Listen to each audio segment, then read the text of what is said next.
infos.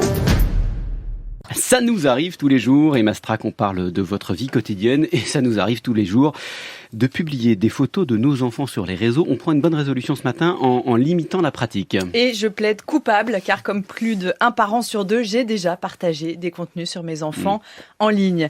Ça porte un nom, un anglicisme, comme souvent dans le champ des pratiques numériques. On parle de sharenting, contraction de share, partager, et parenting, la parentalité.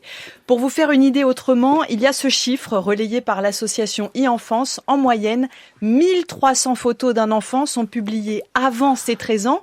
Et pourtant, en France, depuis l'année dernière, un enfant n'atteint la majorité numérique, c'est-à-dire la possibilité de créer lui-même son compte, qu'à 15 ans. C'est donc à nous, parents, de revoir nos pratiques. Et alors en quoi ce sharenting pose-t-il problème ? D'abord parce que l'identité numérique de votre enfant ne vous appartient pas et qu'il a droit, comme tout le monde, au respect de sa vie privée. Or, une simple photo peut porter atteinte à sa dignité ou à sa réputation. Ensuite, parce que c'est très compliqué de faire disparaître une photo une fois publiée. Elle a pu être enregistrée notamment par d'autres internautes qui peuvent la faire circuler à leur tour. Ça m'amène au troisième problème qui est quand même particulièrement préoccupant, c'est le détournement à des fins malveillantes. C'est-à-dire que cette photo, elle peut occasionner du cyberharcèlement, être utilisée pour créer de faux profils ou encore se retrouver sur des réseaux pédopornographiques.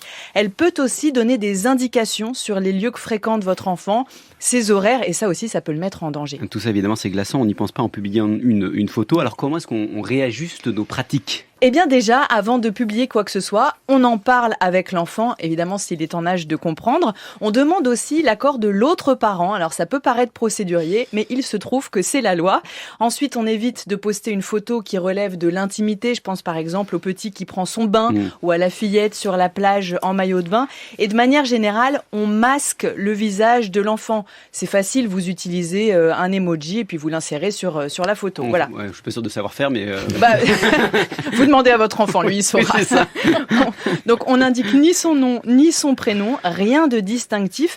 On peut aussi configurer son profil en mode privé. Et même, le mieux, c'est de privilégier les messageries privées pour ce type de partage. Et encore mieux, de paramétrer l'envoi de messages éphémères.